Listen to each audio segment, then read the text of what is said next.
今天小编走走带大家来到台北天母一家隐秘的博物馆紫园。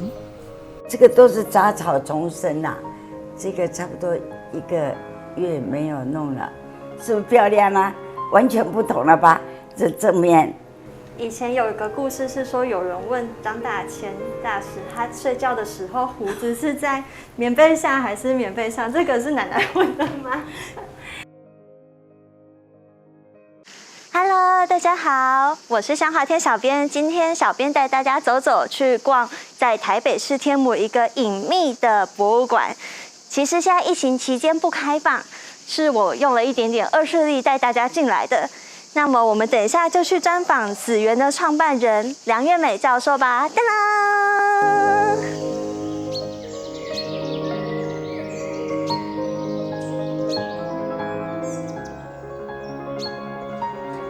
紫园为国画大师张大千命名与题字，园内有500多株盆栽，100种以上的树种，和约70种花果盆栽。馆长梁月美教授奉献了50年于其中，撰写的著作曾入选美国10大好书。梁教授为什么会开始接触这门活艺术？又与张大千大师有什么故事呢？让我们听他娓娓道来。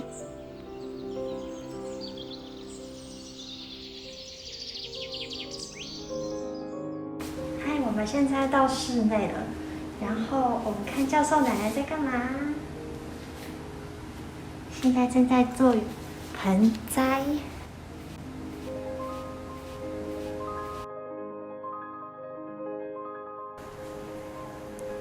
教授奶奶好。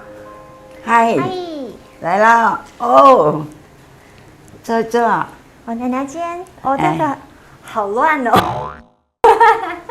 对呀，我刚刚奶奶这个是什么树拿这一棵树来拍，然后来剪一剪。这一棵树啊，它叫状元红，啊，它现在正是时节，有没有看到这个果？你看看，这个就是果，掉了，来看看这一个都是果，那么这个就是花，有没有看到？啊，然后就会渐渐这个绿色的就变大，很大一个，这一个红色的，这样。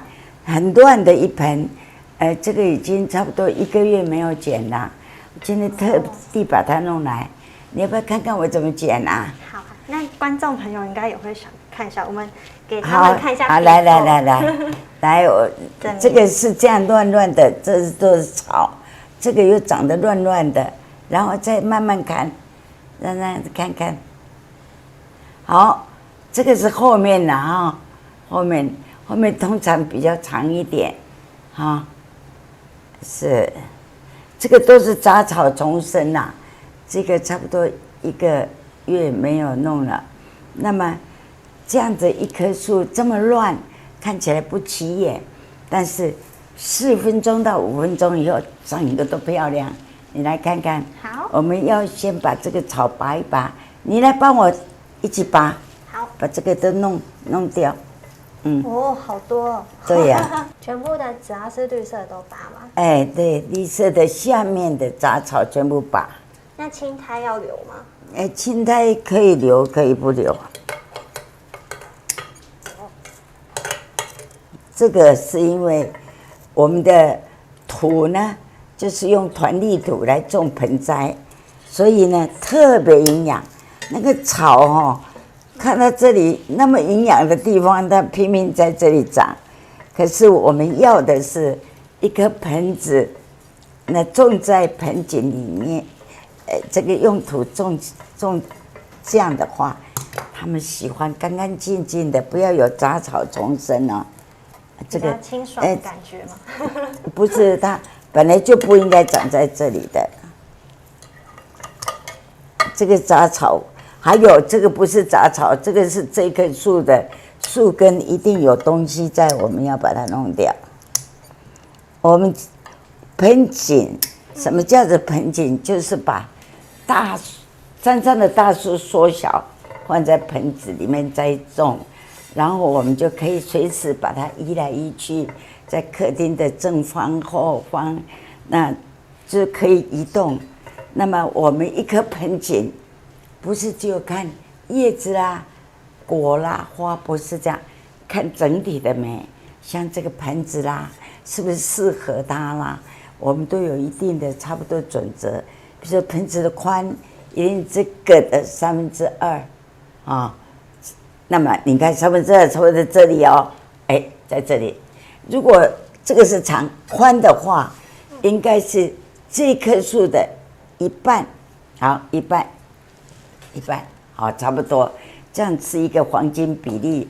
那我们已经把杂草弄了，就开始要剪掉，像这样子凸出来的，我们剪了，要用很快速的剪，因为这里已经是，哦，我们第一层先剪起来啊。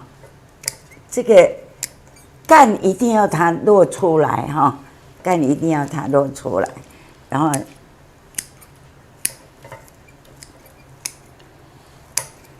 剪的时候要有叶子的地方剪掉，如果你没有叶子的地方剪掉，有时候就会枯掉。这是第一层啊。那这个比较长的地方，我们把它剪掉。你看这个跑到这里了，这个跑到这里了就不好看了。你看这个都是果呢，啊，好。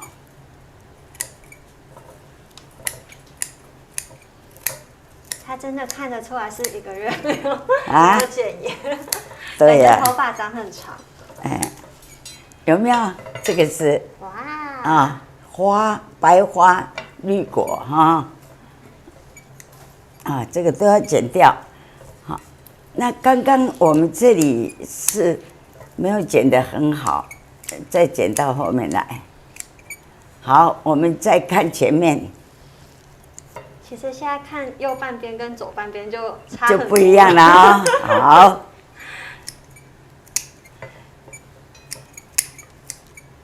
我感觉它被剪的时候，我也觉得好开心哦，就是有种被洗澡、被清洗的感觉。对呀、就是我们剪的人哈、也有很成就感，因为觉得说啊，你看你这么脏、这么乱啊，我把你剪得更漂亮，我们有成就感，而且哦，在剪的时候很开心呢。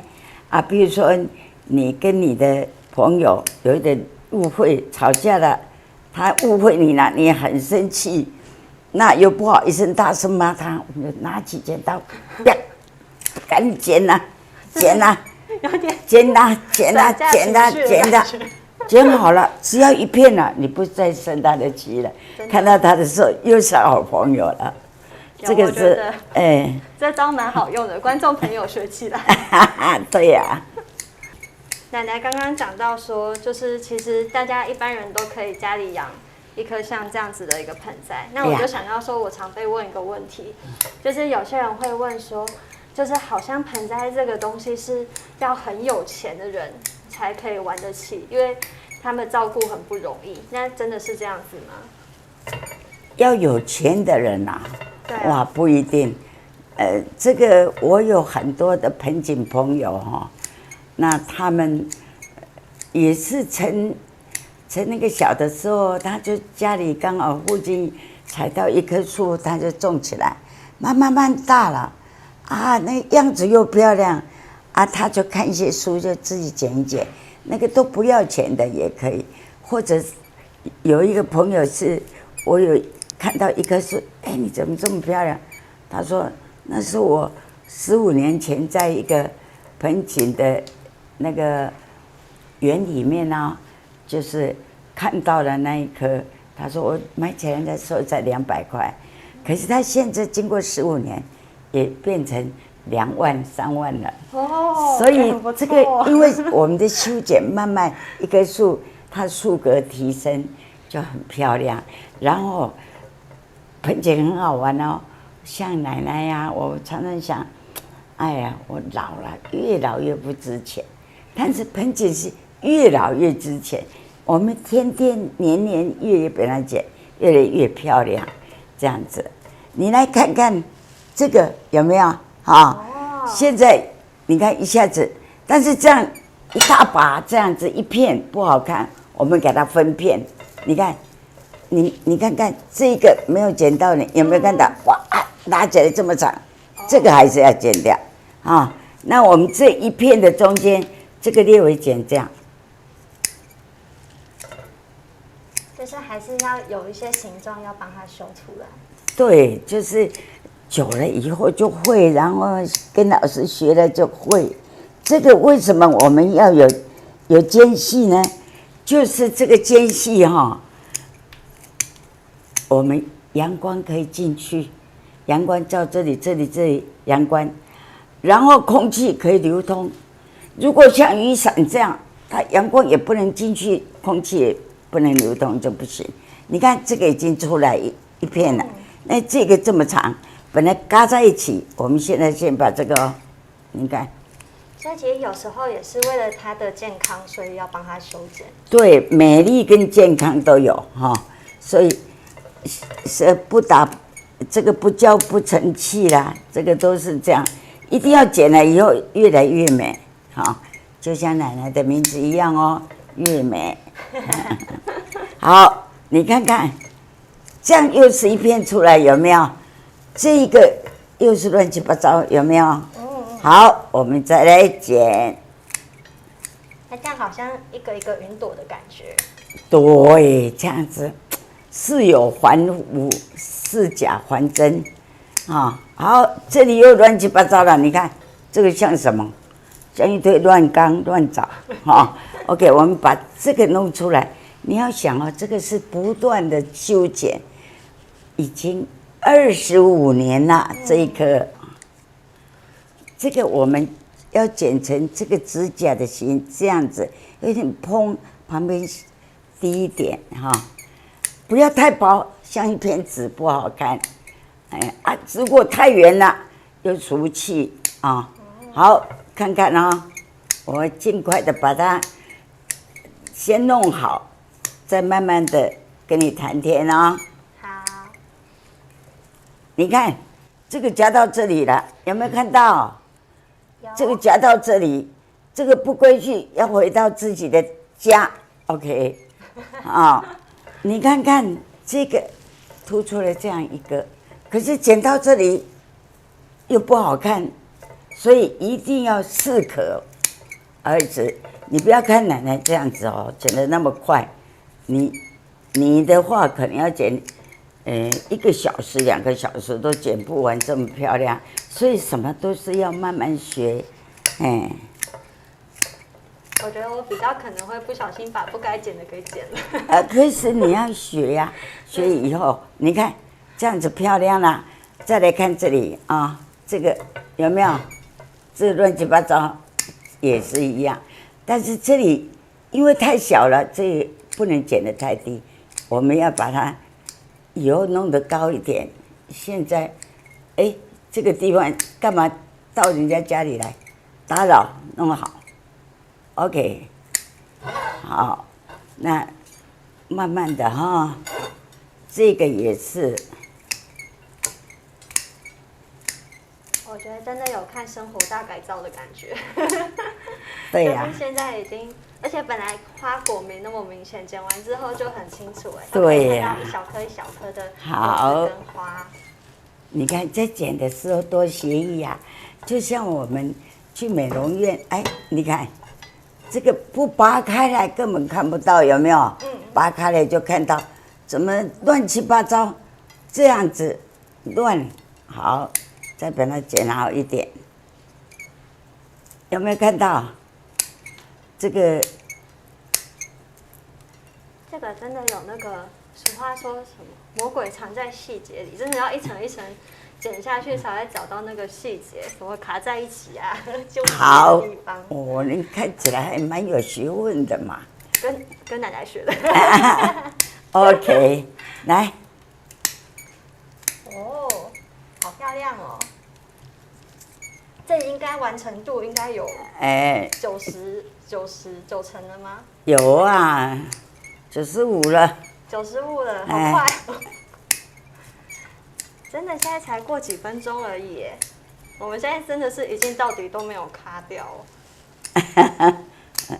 这个太简单了啊，又很开心的。你看，哎呦，这个中间有好多很藏污纳垢，然后又跑到人家家里打扰，然后又酸来酸去。你看，好了，这1分钟就好了哦。现在我在讲，这个是树顶哦，这棵树的干是从这里。所以我们这里弄小一点，略微小一点。这个树顶不是直接这样子哦，不是圆圆，是要高一点，斜到这里，你才会知道它是斜这里。所以这个就是功夫了哦。这里要小一点，低一点，啊，要低哦。啊，这里要高一点。所以其实，在剪的时候要看每一颗的个性，然后形态，形态，对。如果我们这里斜下去，就觉得是蓬这样子来。这个，我告诉你哈，这个树本身，如果一棵树它年轻的时候是尖的，那年纪渐渐大就是圆的。所以如果弄这样尖尖的树是不对，因为这个已经20几年的老树了，这个要比较扁一点，斜的，向它流向这里走。下一次我们有时间要把这个更缩短一点，这个不能这么长，因为它斜三角形，这里要再小一点，所以边剪边看边修，这个是很重要。斜三角形是大部分就是以盆栽美学来说是基本的形状吗？如果是这个直干的，我们就正三角形，正的四面八稳。如果这个是有一点斜干，我们就要每一个干都成这样子，这个就有一点斜干，有没有？我们这个小一点，来个这里长一点。这个地方要让它更长一点，冬天早上太阳从这边照，所以这种会转的形，我奶奶这里500棵盆景啊，每一个都会转轮子。我今天要让它长多一点，太阳从你冬天来，我就照你这边，它在这里生长得快，这里慢，所以这个都有学问的，而且公婆无3分钱给的。讲破了没有？值不了3分，你就是知道，多看多听多学，你以后就是变成一个很好的盆栽家。好 ，OK， 这里再看看是不是漂亮啊？完全不同了吧？这正面，好，这里慢慢的跟刚刚转的看到这个斜哦，好，这个是后面哦。后面我们这个没有修好，这样子啊。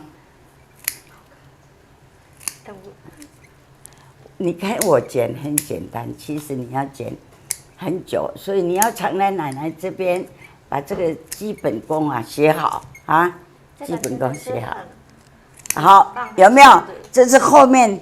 好，我们再看看这个根盘是这样哦，有没有？根是在这里。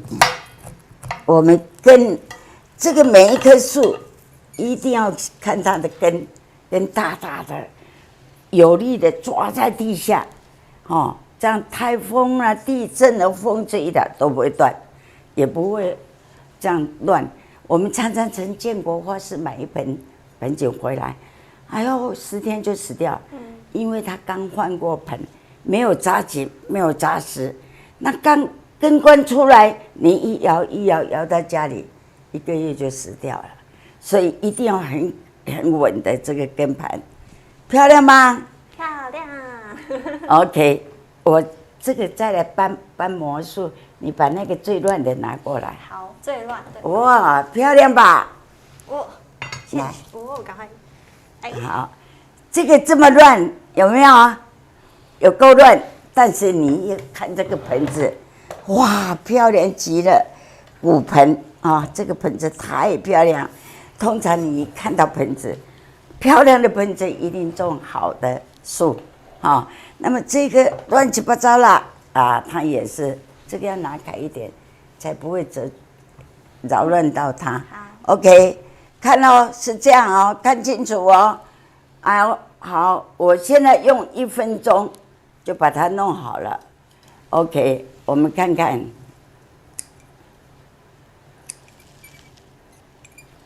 这个哦，你看这个都太高了。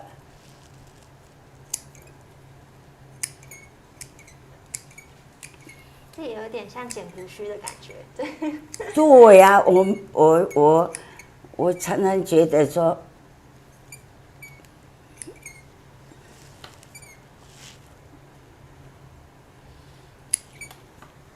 你看这个从后面转到这里多难看啊，把它弄掉。这个也是，你看，它会你不剪的时候它乱来啊。那这个是最简单的，我们每天起来啊，看到我们种的树怎么乱了，不好看了，但是你要留一点空间，因为这里太少，这里的空间要留多一点。但是大概这是这个样子，有没有？这个这么长。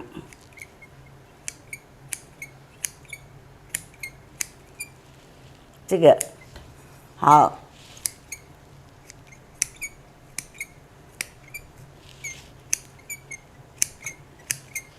真的很快。大家有计时吗？感觉真的很快速，就已经360度了，对不对？对，好，这个是用1分钟把一棵树已经剪好了。这里还有一根。哦。还有一根这么长，拉在这里。OK， 你是这样剪的。好，看看漂亮吗？本来刚刚很乱，现在这样前面、旁边、正面还有配盆的问题也很漂亮。这个你看，有2、3个没有剪了，再剪。好，这样子以后就更漂亮。好，所以看盆景。就是要看整个比例是不是调和好。那你有什么问题来问我来解释好了？我是帮观众朋友一起问问题的。好。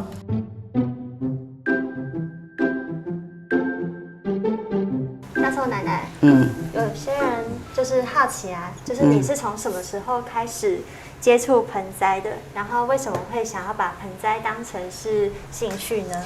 哦，你也知道奶奶就是以前因为很多压力啦，比如说大家庭啦，11个人，还有5个孩子住在一起，那么一共25个人，然后住在一个小小的43平的地方，然后又开始做医院，看到血我也怕，看到什么都怕，就很多重重的压力跟紧张啊，自己也不知道，就慢慢就有很严重，越来越重，就是当时候叫做神经衰弱，我们现在叫做忧郁症，是这样的。OK， 很漂亮，排在这里也可以这样看，多漂亮啊！所以我这样子前后医了8年都没有好，但是有一次就是奶奶的爸爸啦，在德国医生的一个杂志上看到，绿色的东西可以把精神上的疾病都治好，有帮助。那他就开始把展览下面的很多的盆景就拿回来，那时候我已经在养病了，拿在小别墅里面，然后我天天跟着这个绿色的，哎呀，怎么会长出一个芽？怎么会长出一个果？这个漂亮啊！那我拿来又修剪，还是怎么弄都不好看。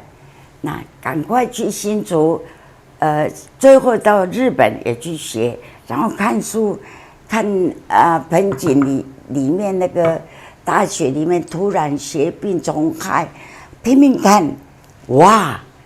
我把注意力都集中在这里，也不再烦恼，也没有压力。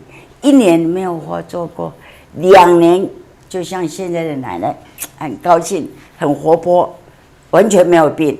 所以奶奶觉得这个绿色的猪一定可以把病医好。结果我们现在恐惧症什么症，我就开始推广出去，让大家接受这个东西。疗愈的作用，生活中有这种摆在家里也很高兴，哎。紫园2个字是张大千大师提名的跟取名的，那为什么会这样子的一个渊源故事呢？哦，张大千是1973年，他开始就想回，他想选几个地方住，啊。就叫几个朋友连续来打电话说，因为他有200颗盆景，那么其中就是松跟柏，台湾这么热40度会不会死掉？因为他是整个半世纪就为这些他自己采的，拿着即使再怎么样的困难都拿着这些盆景跑遍半个地球，最后在巴西住下来。那他现在老了，那个他的地方也被征收做水库了，所以他想找一个地方住下来，安定的画画。那结果台湾是第一选，还有4、5个是有选。那他只是怕他的松柏会不会死掉。那我因为奶奶也是画画的啊，我当然知道这个东方毕加索张大千是一定要把它留住的。我拼命跟他讲，绝对我给你保证。因为我那时候做台北市盆景会长，就是这个都是他送的字画。那他就因为这样，我的保证他就回来了。回来以后，他是住在那个，他还没有住，他在忠孝东路那边住，但是人，我这里有一些照片，人哦。我就把他带到，因为他定居的地方就是，外双溪的旁边，故宫博物院的前面，那么什么都没有。你看看，这个是我，这个张大千，这个叫张虎，我介绍去给他做园子的，然后。这几个月我就把它做这样子，我叫人家很简单，在2楼的地方那个帐篷，把它巴西拿回来，这个都是松树哦，有没有看到？这个我把它做一个这样棚子来，我是他盆景顾问啊，他在台湾8年的中间，那么这个是他的太太张大千，这个是他的管家张管家。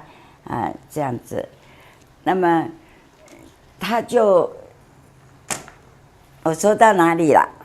就是到了外双溪定居了。OK， 把盆景都弄好以后，就在这里有8、9年的时间都在台湾，他很安定，然后也很高兴，在他的梅花的地方，所以他常常在他那边到奶奶。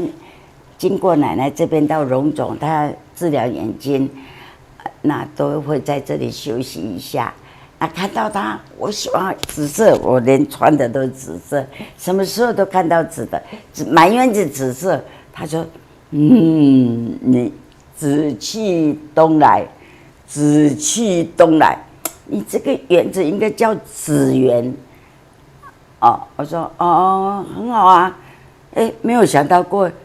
3天啊4天，他已经把“紫园”2个字写好了送来给我了，所以我们就是这样，这么久以前，45年前他就命我们做紫园，大千大师好像也有不少的字有啊，花式尤其啊很多画我奶奶都收藏，收藏得好好的，所以他就回来以后叫我做盆景的顾问，这样子啊，我请2个人，135跟246去给他管，那我们常常都在一起，有8年的时间，我蛮感慨的。他做人非常圆满，一言一举一动，奶奶都记在心中。那我有一个小问题，是我自己想问的小问题，就是以前有一个故事是说，有人问张大千大师，他睡觉的时候胡子是在棉被下还是棉被上？这个是奶奶问的吗？这个很好玩，这个不知道是什么时候传出去，可是这个问题是你怎么还记得这个？这个是我问张大千，有一次我们在吃东西的时候，那我就说，你这个满嘴的胡子太美了，你睡觉的时候，到底你是把这个胡子放在棉被上，还是棉被下？结果这样子开开玩笑就走了。再隔3、4天我们又见面，他说：“哇，为了你梁月美你这个问题啊，我几天都睡不着。我本来睡得好好的，我就想我要把胡子放在上面还是下面，这样子。这个事情谁都不知道是我问的，那很多都流传出来，每次听到我就想笑。对，因为这个故事后来被衍生说，就是本来是一个小小的事情，何必挂在心上这么烦恼呢？所以后来我有一天小时候听到才知道说，原来是教授奶奶问的。对，蛮好的。那个时候本来紫园是私人的花园，那是什么时候想到说把它变成梁月美文物艺术馆呢？奶奶在这里已经50年了，那差不多30年以后，我稳定了，我开始就往外面冲了。我自己知道什么叫盆景，我就先在台湾有一个公共电视华视的，那时候只有3台电视，华视、中视、民视这3个而已。我就在华视那边公共电视指定我来讲艺术盆栽。那我在那边，那个时候很少有人知道盆栽，也不流行，都是日本的。那我就把它接下来。那个时候的电视很奇怪，就下面都暗暗的，没有人知道盆栽是什么。我自己写剧本、编排，把所有园子里面的拿来讲，然后展览。最主要每一篇我都说是垂柳型的，就拿一个垂柳做边讲。所有剧本都是奶奶。那时候很少有人知道，很多南部的那些子弟拿个书包，我那时候每一个礼拜7点到8点晚上一定弄我的节目，人多得不了，跑回去看。盆景有一个很美丽的老师，很年轻的时候，在那边一直做一直讲得头头是道，就几10万人就开始，现在会盆景的大师，很多时候那时候开始兴趣。那因为我一直推的时候，所有外国人来，一年我差不多招待3000个外宾呢。哇！梁月美盆景文物艺术馆，因为梁月美世界都知道，梁月美都知道 Professor Amy 亮，因为我的书有2本。有一本的 Living Art， 我蒙在是全欧洲、美洲大家都做教科书。我的盆栽艺术得了2个金鼎奖，4个大学做教授，我把它集起来，用我的名字弄出来，然后独乐乐不如众乐乐。我就是要把所有的盆景，让我们台湾的人、外国的人在这里可以观赏到。我这里有126种。所有的不同的盆栽树种，只要可以做成盆栽的，我全部种起来，研究出来，然后让大家知道有一个很漂亮、各种盆栽的树种都有的梁月美的盆栽博物馆，在台湾，他们来了，台湾第1家就是来这里受我的招待，种种独乐的不如众乐的。奶奶就是这样的心情，才把这个拿出来，做成美术馆。其实紫园近期也有开放，就是一些课程，但是因为现在疫情的关系，所以现在是没有开放的。但是近年来，我有发现说，就是开始有一些，比如说大家来了可以参加一些课程啦，可以学像这样子的园艺，还有一些基本的一些盆栽的知识。那等一下不知道有没有机会可以跟着教授奶奶一起逛紫园？我是最喜欢教学，我做的是一本喜欢把传承弄下来，所以奶奶开了很多课。疫情过后会开，疫情里面我用网站网络的让大家欣赏，就是这样。谢谢教授奶奶的分享。那各位观众朋友有没有因为这样而开始觉得其实盆栽是非常平易近人的艺术呢？那这样的活艺术呢，其实在家里也可以很简单的种一盆可爱的小盆栽，疗愈一下自己哦。那我们这一集都到这边结束了，我们下一集再见。好，再见。哇，我的孙女长大了，谢谢。